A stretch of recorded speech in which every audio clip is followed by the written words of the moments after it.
He is great with it.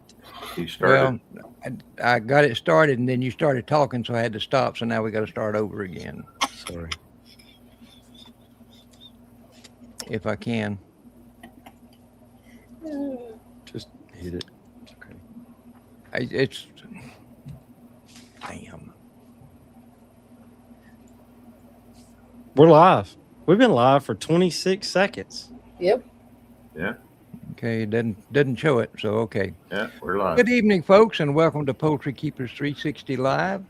Hey, I got a question for you. Have you ever wondered, does grit wear down when chickens eat it? Does it get smaller? Does it stay the same size? Well, coming up in just a few seconds, we're going to pitch that very question to our good friend Jeff Maddox, and he's going to share it all with us. So, Jeff, how Sir. about it? Absolutely. It goes in big and it comes out small. So, depending on, like, I sent you a picture. You got some pictures you're going to Yeah, share with folks. I'm but, trying to pull them up right now. it goes in just about the size of maybe a pinto bean, and it'll come out, smaller than a pea. So, Does turkeys do the same thing? oh, every bird. All right. So But- here's the thing, right? The opening Turkey- going, the opening Turkey going, grit's huge. it is. But the opening going into the gizzard is bigger than the opening coming out in the proventriculus and the intestinal tract. So it'll go in, like you're amazed at some of the things your birds will eat, right? Because of the size of it. And once it gets down to a certain, diameter, once it gets down to a certain size, it gets pushed out by the activity of the gizzard and starts to work its way down through the rest of the digestive tract. So completely normal. But in most cases, it'll lose at least 50 to 60% of its size in the gizzard. And that's why we choose granite, because it'll stay in there longer. Being one of the harder or hardest stones, stone material out there, it will last longer than limestone and sandstone and other types of rocks. So just has the better staying power. So I've got some pictures you sent. These are your pictures. right, And this folks, is turkey. Okay, this is turkey. This is turkey. So, I took the pictures of the grit, and you can see, like Carrie was talking about, that's 3/4 of an, or it's 1/2 inch turkey grit, 1/2 inch long, 3/8 of an inch wide. And it'll come out about the size of a pea, when it's all said and done. And that's the inside of the gizzard with contents. So, for the folks that ever do a necropsy or process their own birds, it's really good to look inside the gizzard. A good gizzard will be almost 50% rocks, okay? For it to be fully functional, really healthy, that gizzard should be about half rocks. So pretty much what we see in this picture then. Right. Yeah, the folks who sent me that picture down there in Central Florida, not far from you, they're always amazed at the amount of grit inside of a turkey. They're also, it's really good Southern entertainment to watch them swallow those stones, right? Because you can see it going down their esophagus towards the crop. I mean, it looks like a lump going down their throat, and they'll eat it free choice, right? All on their own, and they're happy to do it. But I mean, with turkeys, you just put it in a 5-gallon bucket, and Yeah. I have drilled a couple small holes in the bottom and put a screen down there because just to let the water drain out. Yep. yeah, and the full grown ones just about stick their head down in there when it's almost empty. They can. But like when it's been empty and you don't get any grit in there for like 4 or 5 days, and then you go in there and like fill the bucket up, it's like you haven't fed them in a month. They Turkeys, just eat the grit, and I'm like, yeah, turkeys are much more dependent upon grit than most other fowl. Wow. They have a huge, I know on the commercial side, not the commercial side, but the people that are growing them for meat to sell them, it's a pretty close gauge that what the turkey will weigh after you process it, say a 16 pounder, it yeah, will have consumed roughly 16 pounds of grit in its lifetime, during that time frame. That's interesting. I would not have thought it would have been that much. Right. Now, for this show, people with laying hens, the best we can determine, your average large fowl laying hen is going to consume about 1.6 to 2 ounces of grit per month, right, on her own. Right. It'll be more if it's soft grit, but if it's good granite grit, like we're showing here, it'll be right around, just pretty close to 2 ounces if it's the right size, right hardness, that sort of thing. Mm. So you can almost figure on each hen eating about 1.5 pounds of grit in a year, roughly. So if you need to, and it doesn't spoil, doesn't go bad. So, if you want to get the 50-pound bag delivered, off of Amazon or somewhere, if your feed mill doesn't have it, that's one way to go about it. So, it lasts for years. So the best way is to find your friendly Vermont grit dealer. Yeah. There's a good one located in Pennsylvania that'll ship it to you. yes, sir. Yeah. And Here's you're a not question from you're not talking about the red grit. So, some people can only get the red, Right. which is the cherry stone. Yeah. Learned this purely by accident, but a good friend of mine out in Washington State, and he had the red out beside the white. He offered both to the birds, same size, same location, same everything, and his birds ate all the white, completely gone, before they'd start eating the red. So that's just the bird's preference. But Yeah. I could see that because, like, even when they're chicks, if you put milk in like a styrofoam cup, or if you cut down a Dixie cup or whatever you want to do to put it in there, it takes them a minute. But if you put it in a pie pan right after you finish your lemon icebox pie or your pecan pie, and you put it in there, the shininess, yeah. they're like curiosity. Well, in the granite, the white granite like this, just evidently has more appeal to them. So I haven't figured out why. I can tell you, this is off the point and a little bit weird. Just bear with me. But granite and quartzite, like the red, Sue, that you asked about, the cherry stone. Yeah. I never realized it, but we had an old guy show up with a machine called an erg meter, little machine. These actually still have minute amount of radiation to them, and different deposits will have different amounts. So I wonder if the bird can actually detect it. I wonder if the quartzite from the cherry stone has a higher amount of ergs and or residual. I don't know. So just things you learn. I can't explain it. I'm only going theory here, so nobody write this down. I don't want to see this posted on Facebook tomorrow. Jeff said. And see, I just Don't thought do it that. I just thought it was because one was shiny and one wasn't. I don't know. We don't know. Fonda Hignite said she didn't know the kind of rock / stone mattered. Yeah. It does. Yeah. I mean, My birds are not fans of the red at all. Right. Yep. The granite will last longer. the white, you want a white granite, but the granite lasts longer, stays in the gizzard longer. And then, if you could blow it up, the picture, you'd see that the granite has a lot of texture and rough edges to it Yes. versus being smooth.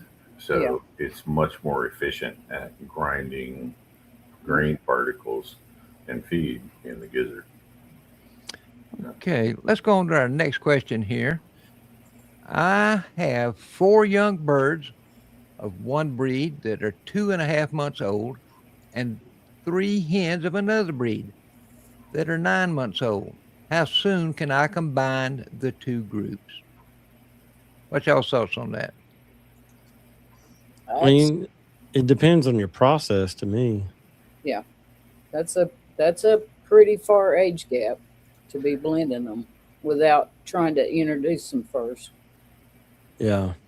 Yeah, that's where you got to get that wire dog crate, Yeah. and put them side by side to let them kind of get to know each other through a fence in a protected manner for 2, 3, 4 weeks. It's going to take time. You'll know. You'll see behavioral changes when they're ready. But Very And good. even then they're going to be, jostling around for the first week or so, Oh, Yeah. sure. pecking order set.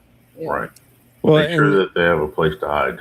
you know that comes with number one, knowing your birds. Number two, really knowing your birds, because Mm. like with my reds, if I went in and had some reds that were the same line, which I would mix them if they weren't, and I only have one line, so kind of stuck on it. But I could take them, and my yard is dark at night, so I could just go in there at nighttime and throw them in there. I mean, they would do the whole pecking order thing the next day a little bit, but that'd be it. Yeah. It don't matter if there's a year difference in their age. Some of it, I But- think, is very breed dependent. Mm-hmm. Very. Well, I would think not too, want to try that breeder, with. because some people, if they have birds that aren't calm, they'll cull them. Okay, let's see. Our next question. I have my first broody hen. She's sitting on eggs in the most popular nesting box. I've already seen 2 hens crowd in on her to lay. 1 egg has broken. Should I move her and the eggs or try to block her off? Should I worry about her sitting on egg goop? And my first thoughts is if you got room in that nest box for 2 chickens to get in there, your nest box is a little bit too big. So that's one thing I would look at addressing. A little. Yeah, I would like find some pieces of wood or something to put along the side walls to make it smaller. I wouldn't move her though.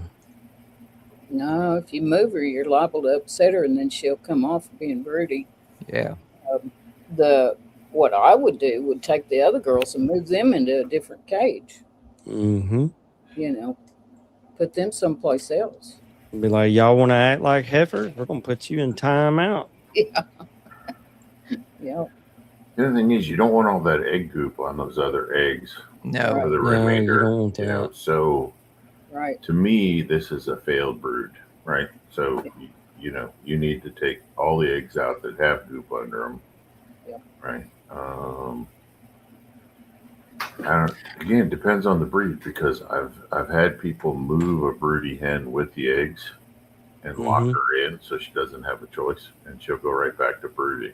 Yeah. But yeah, for sure the nest box is too big, and I kind of hate our world here that nest boxes are one size fits all.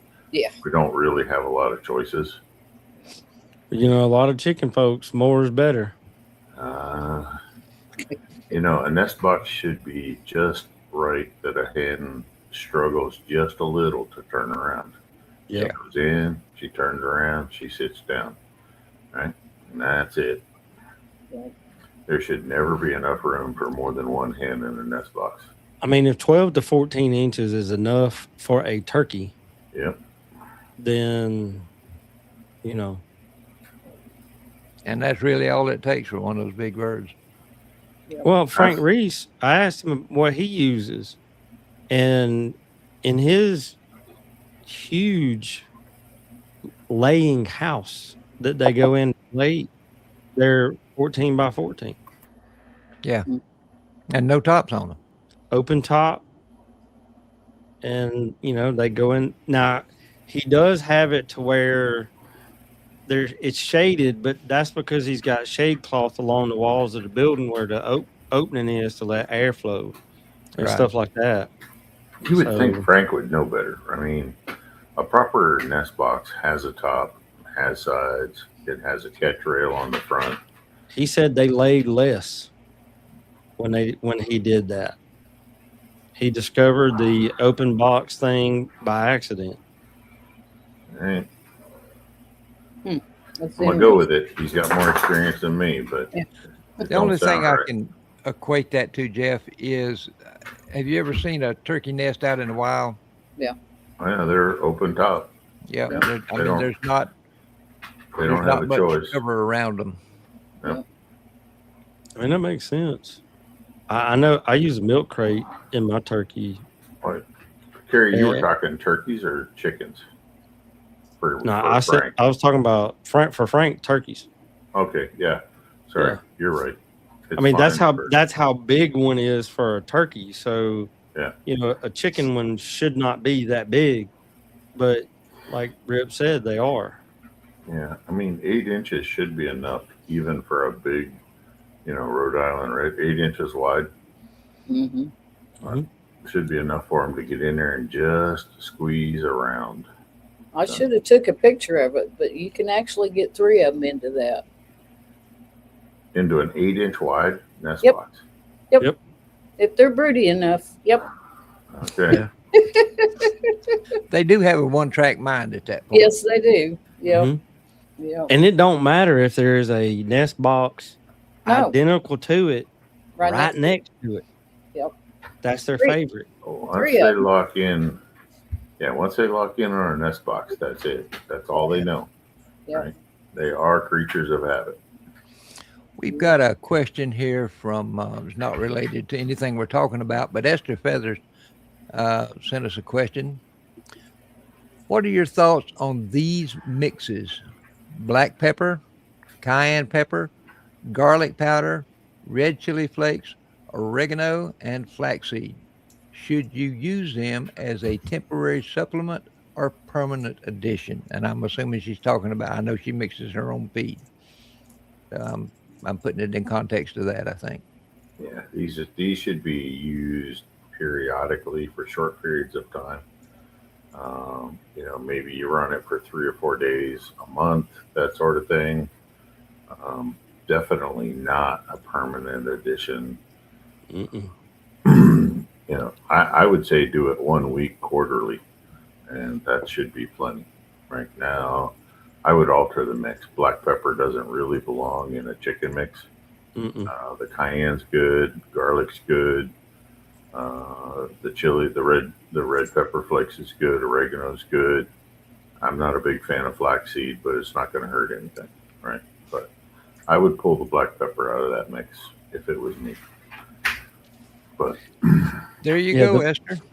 Now you I would know go. the rest of I it. would go quarterly, and run it for about a week. And so you're going to get some worming action out of it. You're going to get some.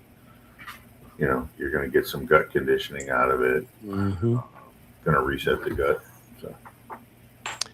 And our next question here is we have put an offer in on a house, and I'm worried that we will have major predator pressure from critters we haven't had to worry about. We will have a pond, and there's an old chicken coop behind that tucked away in a wooded area. This coop needs some work, or maybe just to be moved altogether.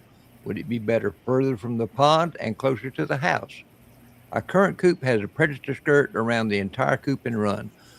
Would this be sufficient, or do we need to bury something as well? And I think to me it depends on what are the primary predators in your area. You've Mhm. got to build for what's local to you. Right. If you have any doubt, contact your local state game and fish agency, and they can tell you the more common predators in your area. Um, I know I've heard some people talking about a pond. They see problems with mink or weasels more associated with that. That's something I Yeah. don't. Yeah. All we got is sandhills around here, no ponds. Uh, Yeah, she could have issues with snakes as well, being that close to the pond. yeah, Yeah. Yeah. Snakes she doesn't want to have to deal with, not just your typical, black snake or bull snake or something like that. But I would get it out of the wooded area or make accommodations in the wooded area. But anymore, rip coyotes are everywhere. Skunks, raccoons, possum are everywhere. So Yep. she's gonna run into them. The only nice thing about being in a wooded area is there's less chance of aerial predation. Hawks and owls can't get the flight path to right. swoop in, so it would eliminate some of that. But I'd I move agree. it closer to the house if it was me. Yeah. Split the distance to the pond. Yeah, But Yeah, and I mean that would be a personal thing to me because you want to go button your chickens up late at night or go check on them. You don't want to walk way over yonder. You want it to be yeah, convenient. Or I if it's wouldn't. I pouring wouldn't down do the rain predator or skirt. freezing. I wouldn't do the predator skirt. I would probably nowadays it's easy to get those automated coop doors that open and close on their Yeah. own, and I'd probably go that route. That way you don't have to worry about being home at sundown, right? And the coop door will close, 30 minutes after dark. Just let it, pay for the automation, I think, and Yeah. that's my opinion. Um, Esther had a follow-up comment. She said, "These are the advertised brands claiming to cure everything." Going back to her supplement question. Yeah, I see them out there too, Esther, and Yeah. it drives me crazy. But, I just kind of kind of sit and shake my head. Sorry about that, guys. I I didn't understand, mean Rip. that. Bleep, bleep. If you don't have a problem, and I haven't heard of Esther having a problem, Yeah. but if you haven't had a problem, don't use this stuff, right? If you got good feed, you got good management, just roll with that until something shows up problem wise. But I Yeah. would just let it be. Because I mean, I'm pretty sure that you wrote her feed formulation. Yeah. And if she's measuring this and mixing that, like you said, them birds should have enough amino acids and vitamins She to have should, rock solid immune systems. right? So, Her I only mean, issues up there are more predator than health related. So yeah. Okay, let's grab our next question here, and then we're going to take a short break. Jeff, this one is for you. I can tell by the picture with it. I remember in a past PK360 podcast, Jeff said you can tell a lot by the position a bird passes in. This bird was totally fine yesterday. This morning she was lethargic and had a muddy, purplish, pale wattle. Any clue what her position says? So the quick rule of thumb is if they're upright, like feet in the air, they died of heart failure, heart attack, heart failure, right? If they're laying on their back, feet up. This bird probably also died of heart failure, but I would bet you 10 to 1 that this bird was overweight and more than likely died of too much internal fat, fatty liver, and the heart just finally gave out, right? Too many of our birds were killing with kindness. But when I see them face down, I usually it's going to be something more metabolic, like digestive tract. Sometimes I'll see a Merrick's bird die this position, but just the combination with that purplish pale wattles tells me that there was a circulatory problem. Yep. So I think the bird just passed, in its sleep, and the heart finally gave out. Okay, let's take about a 45-second break here, and we'll be right back.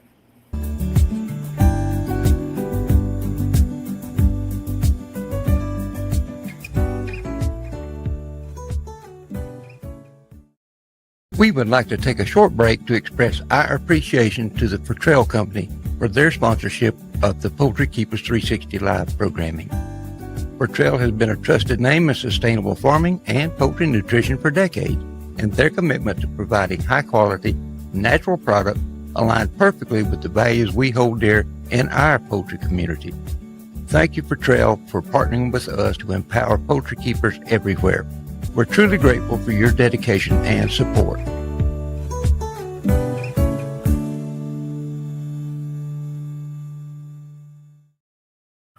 That is for sure. Now, folks, I want to tell you something. For about a week or so, Sue has been teasing me or threatening me or warning me, I'm not sure which it is, that she has a secret question. Yep. So, Sue, I can't stand it any longer. Okay. Lay it on us. What it is. Okay. So I have some birds that just live out in the yard. They sleep in the trees. They run the yard. They do their thing. If they make it, fine. If they don't, that's fine too. And one of the young cockerels, who looks like a white roadrunner, he's skinny and tall and lanky. And so I was sitting out on the deck the other evening as the sun's going down, and this little booger caught him a cicada. And so he's running around the front yard with a cicada in his beak. And the cicada is doing the zzz, as this little man is running the front yard. And I couldn't help but just sit there and be amused and laugh at this little guy, mainly because nobody was even chasing him.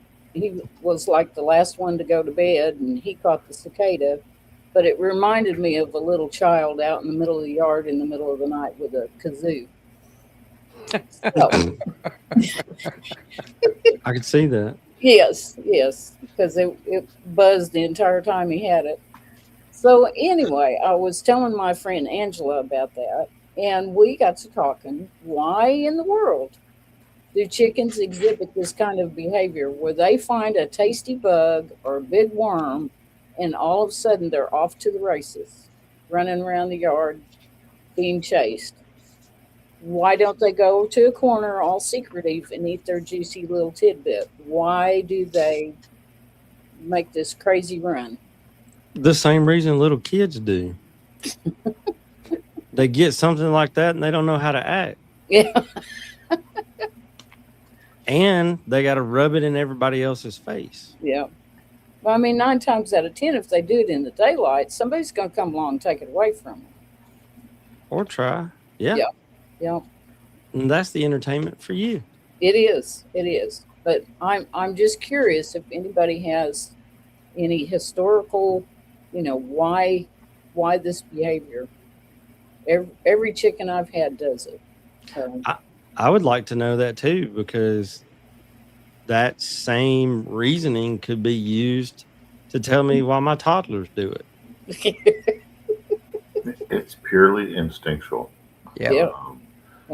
So, in nature, if they found something unusual and tasty that they want to eat, right? And they're stupid about it because they make a weird noise. Right? Yes. It's almost like they're broadcasting it. Yes. But yeah, they run around playing keep away or trying to, but yeah, it's instinctual because it'll happen to chicks.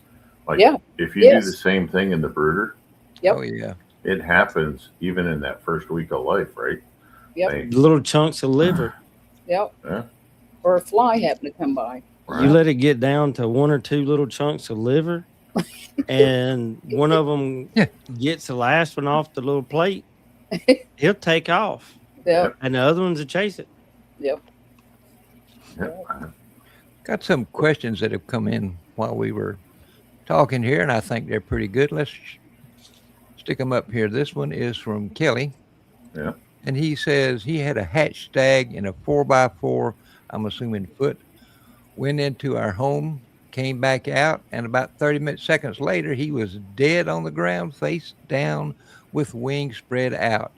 Nothing the matter with him other than he was dead. Yeah, it was a heart attack, and it more than likely stress related. Yeah. But, he already had he was predisposed to the condition. It just something happened, strange environment, whatever, something finally triggered it. But That's interesting. I've actually had some of my cribs, because they have the crest on top. They don't see well. And if you startle them, they'll jump straight up. And I've had it a time or two in the past 9 years, but I've heard other people say they jump up, hit their head, and fall down, they're dead. Yeah. Because they have that. Yeah, quail do it all the time, but they're, sounds like the crab instinct is to fly straight up or flush straight up. Yes. So, yeah, that's why with a quail pen, you don't build your cage more than like 8 to 10 inches, unless you're going to do it a couple feet so they can actually hop and fly. Yeah. I have encountered that with crested breeds of all kinds, Polish crabs, particularly if they have a big full crest and it comes down. Those birds are literally blind, and so they can't see you coming. And when you touch them, they'll go ballistic. Yeah. So had my glasses knocked off more than one time. Yep. Got one here from Melissa. I've noticed during my 5-minute observation, a couple of birds in each of my coops are missing facial feathers and appearing slightly pale in the face and the comb. They are behaving and eating normally. And then she says, could this be localized feather loss and mild paleness to be the start of a seasonal molt, or should I be actively treating for external parasites? Could be. It could be the molt, but I would check them. I would check them over before I'd, make a decision. But mine are starting to molt already.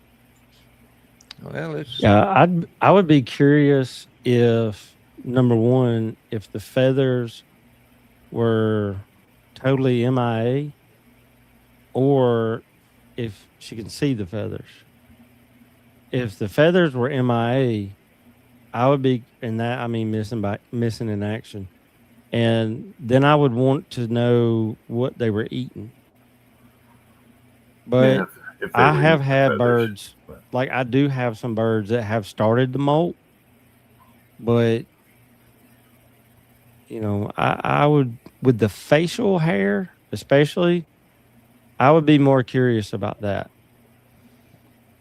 I mean, the paleness suggests that there's not enough oxygen or air moving through there. Mm-hmm. But they also get pale at the early onset of the molt, just because their body temperature goes up, and they start to be a little feverish.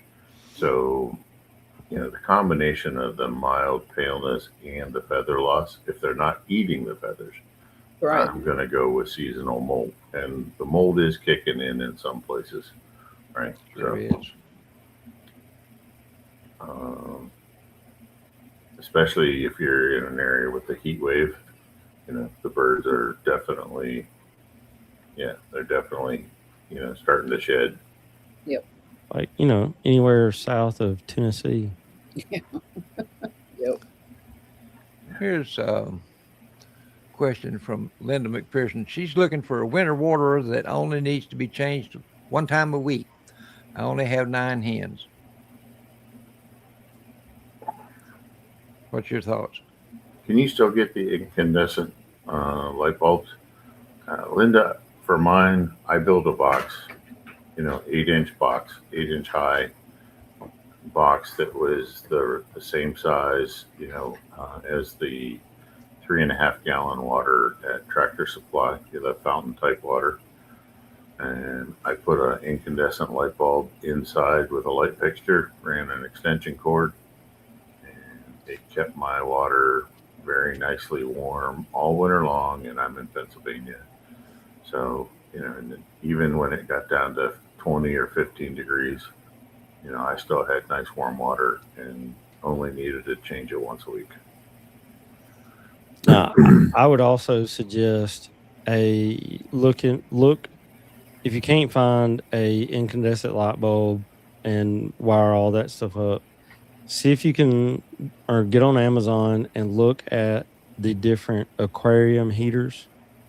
Yeah. Some of them will go all the way down to 62 degrees. Get one of those and stick it in there, and your chickens will love it. They also make heated bases for waters as well. I don't have any Mhm. experience with those. Melissa But said I wouldn't didn't see think you would anything. need it. The heated bases back in my day when I had chickens, they wouldn't last, right? They were unpredictable. The quality wasn't there in my opinion. So Now, we have a friend that has got the ones from Premier One that have the nipples on the side of the bucket. yeah, And he's had pretty good luck with those in Alaska, yeah, Yeah, but that's right. they're Right. they're also not the cheapest thing on their website. That's But if it probably works, it because they works. work. right. Yeah, no kidding. Okay, let's see if we can't grab another question here. Let me enlarge that so I can actually read it. I mix my own feed, so I don't really pay attention to the cost of store-bought feed. I've seen a lot of posts lately on chicken pages from people wanting to mix their own because they want cheaper feed. I have made many recommendations to follow this page and to pursue the niche poultry book. Are vitamins and minerals still in short supply?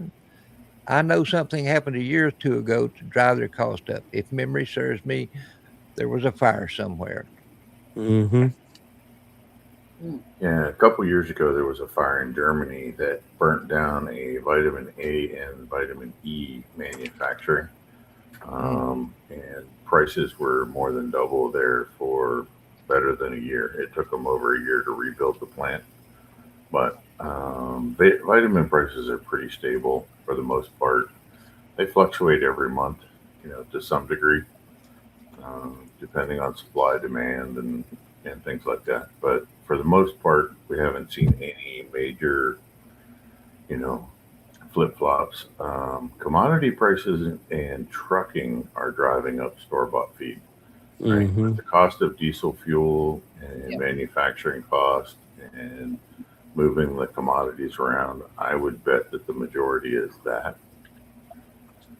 I'm actually also seeing that commercial type store bought feeds are starting to up their game. Carrie and I are looking at feed tags on a regular basis, and I'm now seeing the Purinas of the world, and the Cargills, etc. They're starting to offer feeds more in line with what we would recommend here on the show, right? So they're starting to have the higher quality, higher. They're still not great. I mean, they're not perfect, but they are They're definitely at least putting forth an effort. right.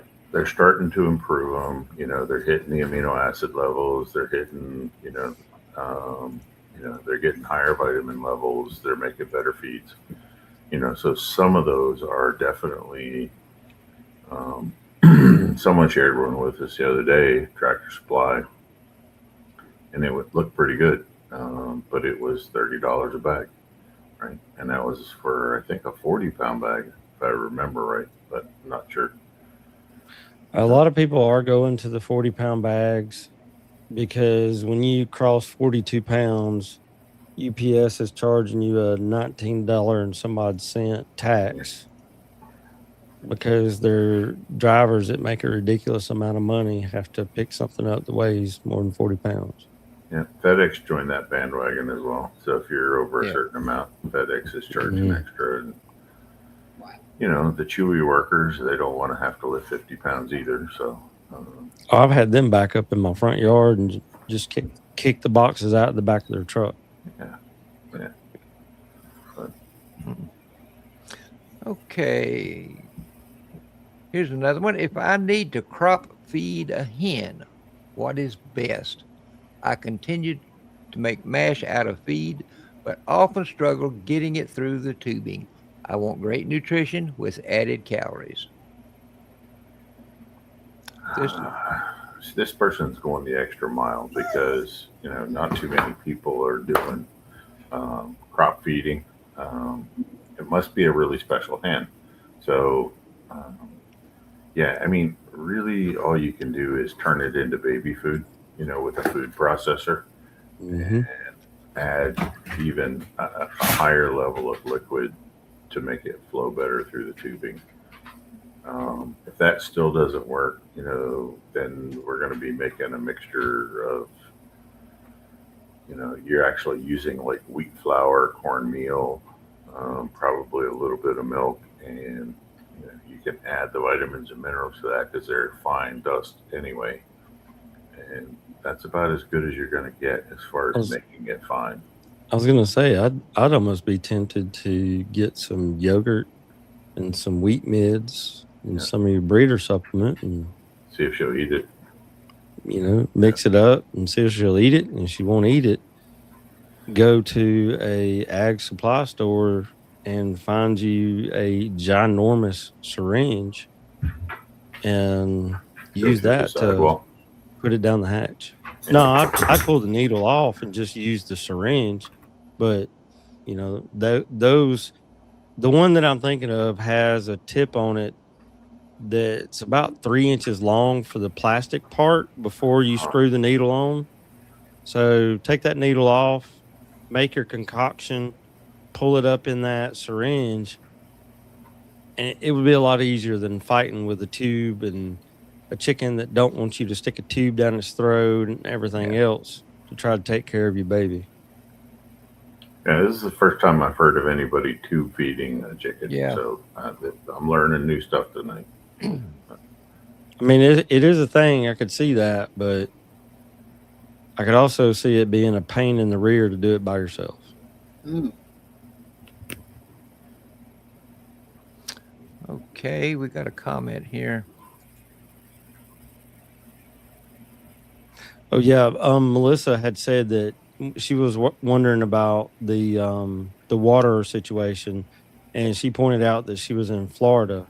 So I shared with her the aquarium heater that I used. Oh, okay, gotcha.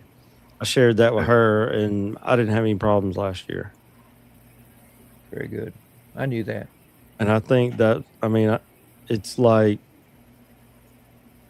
$10-12, real cheap.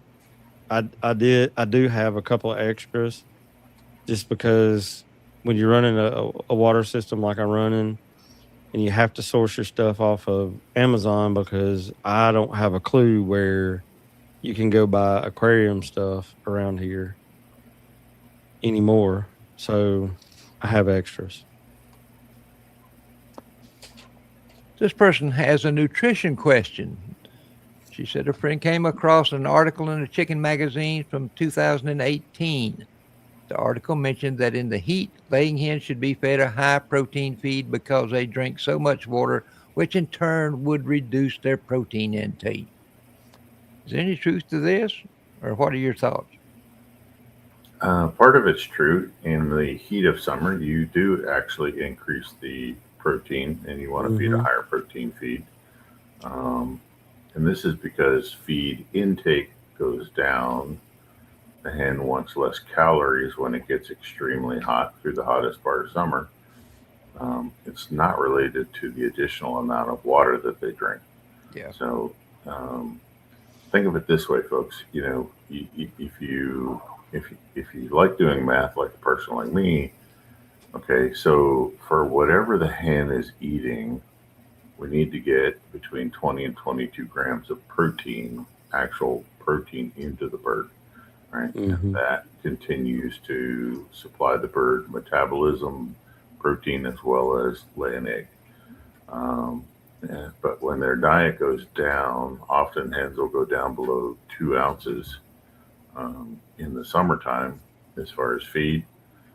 When that feed intake goes down, they're not getting their 21 grams of protein with a 16 or a 17% protein feed. So, people in Texas, people in mid to South Florida, hotter climates that stay there for an extended period of time, Yep. running a 20% protein for laying hens is not a bad idea. Um, it all depends on what their feed intake is, how much are they eating. Now older and large fowl seem to continue to eat that, 3.5, 4 ounces of feed every day. So they're getting enough. They're getting enough protein intake to keep the egg size there and keep the laying going, even through the heat of the summer. Very good. And let's see here. I have a 10-week flock of black Australorps and barred Hollands that we have hatched. They're getting a chick crumble, 24% protein with whole oats that are fermented. They also get a little bit of extra protein treats like boiled eggs once a week. I gave them some shredded leftover steak last week. Not a lot of treats. They also get like the watermelon rinds to pick at, especially now that it's hot. My question is, how much dry food should 21 10-week-old chickens be consuming? I've done the math and it seems like 8 cups should cover them. But the little stinkers are now going into the duck house and eating their dry pellets. One other question: at what age do you not make sure they have food all the time?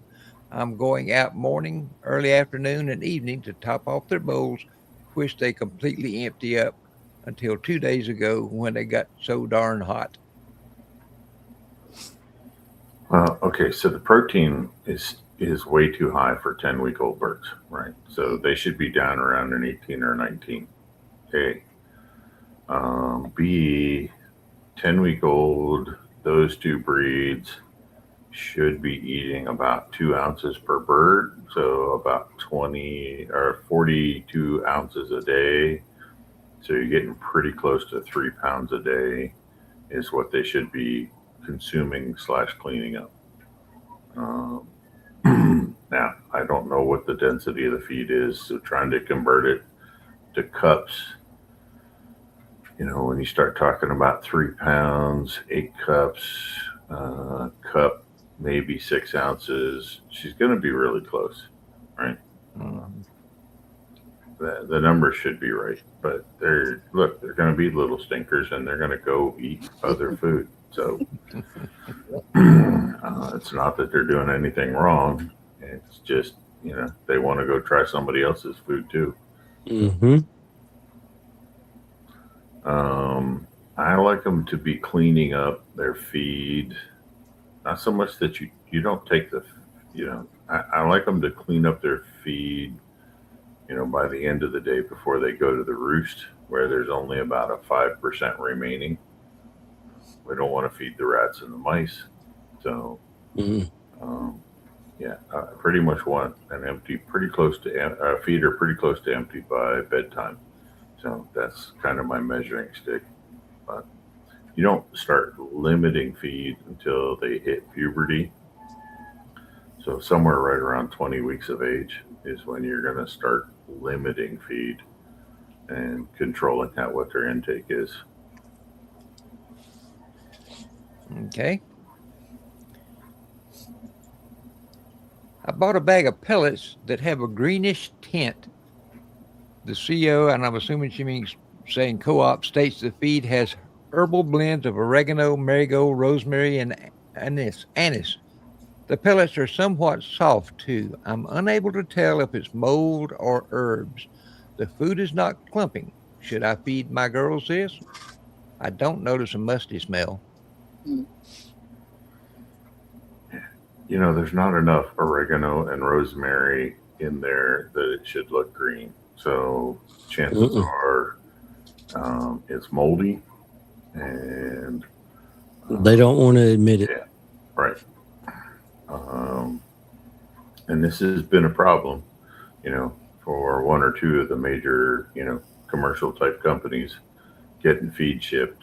The feed sweats, and Mm. it'll do this. And if the pelleting machine is off a little bit because they add steam and moisture, if it's not functioning perfectly or the person running it, then it's going to be a problem.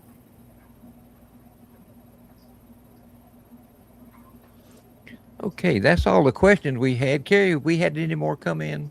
I haven't I have been. not seen any come in through YouTube. Okay. Do I just had a thought and it just went away too. I know, Jeff. Get my notepad. You guys have anything else that you'd like to share tonight? Anything exciting going on in your neck of the woods? Sue? I have some very nice birds growing up. Good. This year's breeding has been very successful. Um, I processed Rhode Island red cockerel and a Crev cockerel, both of them the same age, and there's a pound difference between the two boys.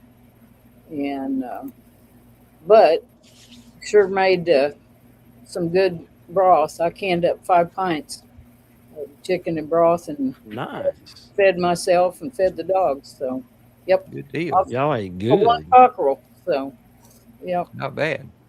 yeah, good stuff. Yeah. Carrie, what Um, you been up to, bud? Well, so this past weekend, I went to go meet up with a dear friend of mine for our quarterly meetup, and I was blessed with a direct descendant of your namesake chicken. I got one of Ripalicious' sons, Yep.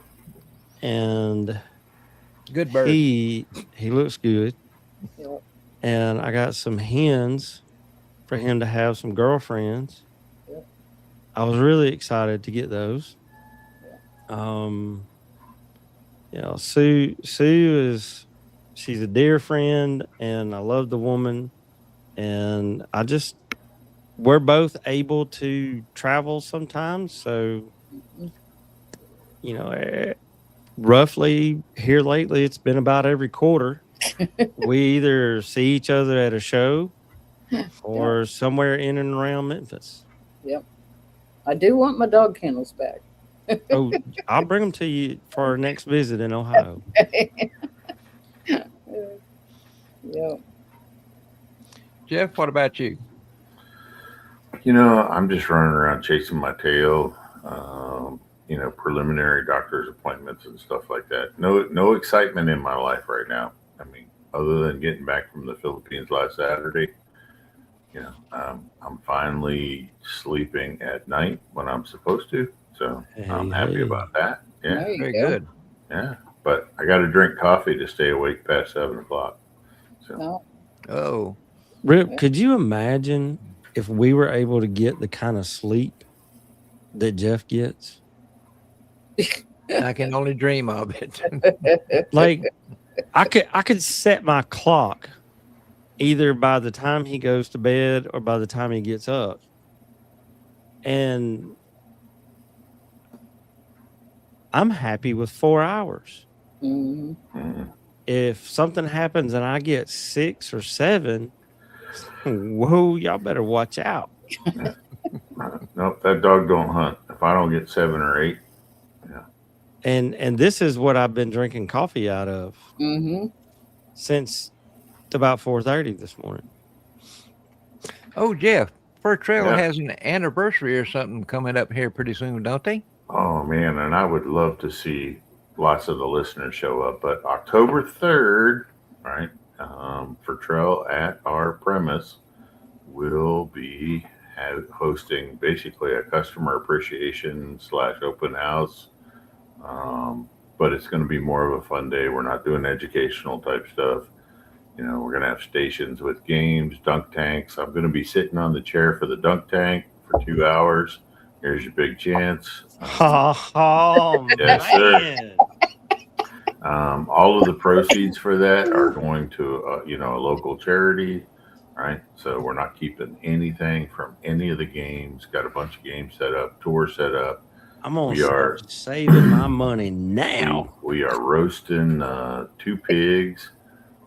Nice. We're going to be barbecuing up like 150 chickens, all leg quarters. We got like 200 pounds of leg quarters or something like that. I don't know. So lots of food, lots Where's of games, good times. Where at, Jeff? Right, so our plant is in Bainbridge, Pennsylvania. So we're about 10 miles down the Susquehanna River from Harrisburg. Right. Okay. So yeah, come on in. October 3rd, going to be a big day. Right. So Fun. And how old is Fur Trail going to be then? we are celebrating our 80th anniversary. Nice. Yeah. Nice. That's awesome.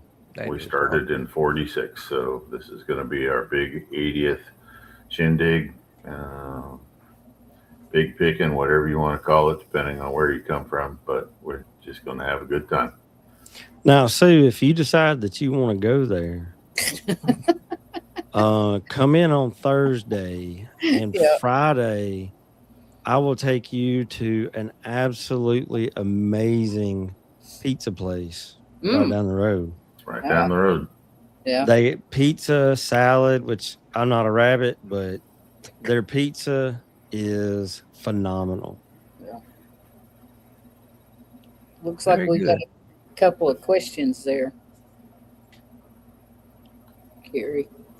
Yeah. Let's see here. Melissa spoke with Jeff's guy in Florida, and it is 2.5 hours one way to get feed. I have a local meal, 30 minutes, looking for quality feed, and would love to know what information to provide them. So for that, if you want to get the feed mill near you to make feed for you, going to need a list of the minerals and the grain commodities that they have to mix with feed. You should probably also first ask them what is their minimum requirement for a custom mix.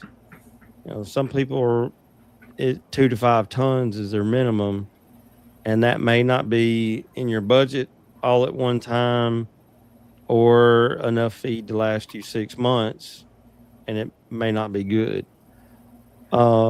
But if the guy in Florida is who I'm thinking about, then I would say go there and get enough feed for 4 to 6 weeks easily at one time and bring it back, because that feed was probably made 3 days before he got it. So it's super fresh. Yeah, if you catch it when he's getting a fresh delivery, and for sure it's less than a week old when it comes in. So, but it's a distance. If she had room in the freezer, I'd say she could get 3 months worth, put 2 months in the freezer, right? And, then I mean, they sell deep freezers on Marketplace pretty cheap. right? Yeah, but Caleb also has an outstanding farmers market, store with fresh produce, sandwiches now, fruit, vegetables, all kinds of stuff. So He's got the whole 9 yards. yeah, He does. and you can make it a nice trip. So he's good people. The other thing is, Melissa, is I put together what is called the perfect feed formulas, and they are they're in the file section for Poultry Breeder Nutrition. I think, are they in Poultry Keepers 360 or not? They are. Okay. But so there's you can see what would go into a perfect feed formula with the nutrient specs. You can print those off, take them in with you, or maybe that'll encourage you to start making your own feed at home. I was gonna say another an option would be to find out what grains they have and email that to livestock@fortrail.com and say, I have a mill 30 minutes up the road from my house that has these grains available. How much poultry NutriBalancer would I have to put in there to make a great feed? Right. And they'll send you back, a formula, this many pounds of this, and this much P&B. And you take that up there and the bag of poultry NutriBalancer, or have them, they may even ship it directly to them and get them to make it for you. I'm guessing she's not going to get a ton at a time or 2 tons at a time. So there's not many mills left that'll only make like a 500-pound mix. And even that's a lot for most poultry people. Yeah. Mhm. It's just hard to manage 500 pounds. Okay. She wasn't sure what to ask the mill. So in the file section of both groups, Poultry Breeder Nutrition and Poultry Keepers 360, there's PDF files of perfect feed formulas, right? So for chick starter, grower, developer, and layer. You can print those off, and you can take those with you to the mill and use those as a comparison, or, figure out how you can make those as well. She's got 150 birds. She's going to Okay. 38 to 40 pounds of feed a day. Yeah. Yep. So that'd be 1,000 pounds, a little over 1,000 pounds a month is what she'd be using. So Yeah. they might, she might get lucky. And we can make her a custom formula if they have the right ingredients, You're muted, Rip. This question says, what do you recommend for bedding in a chicken run? Sand. In the summer, I'd use sand. I'd want to know what your budget was. Yeah. Well, it also Because I know what changes I'm fixing to make, and it's because I live in Alabama and I have clay, and it don't matter if you're on a hill or where you are. When we get a nice, good, solid rain, it turns to crap really quick, and I have to go put down stall pellets, put down lime, and all that. So, well, I'm fixing to put down an irrigation system for a lot of my birds. You can also deep bed them. Yeah, like Andrew Perkins just posted there, 6 to 12 inches of natural litter, and that could be a combination of leaf, wood chips, peat moss, shavings, straw. All of that works, right? And actually, if you can blend it, and change it from time to time, you end up with a lot nicer compost when you do the clean out. And I will say you can do that. I've used peat moss, stall pellets, lime, sand mixed together, and I've got my little electric rototiller that I use to mix it all up. The downside is when you do that and it rains, it smells like a porta potty. It's rough. So my wife said, hey, what can you do about this? I told her I need to scrape it all out, put some rocks on it. Yep. Put a drainage system in it. Yep. Put some rocks over that. Then put down some fabric. Then put down some sand. Mm-hmm. Okay, well, that gets us to the end of our show. And folks, we appreciate you being with us this evening. I hope you've learned something, and I know we have on a couple of these questions. So, we'll be back in 2 weeks with another Poultry Keepers 360 Live. And until then, keep enjoying your birds. Thanks for listening, everybody. So long.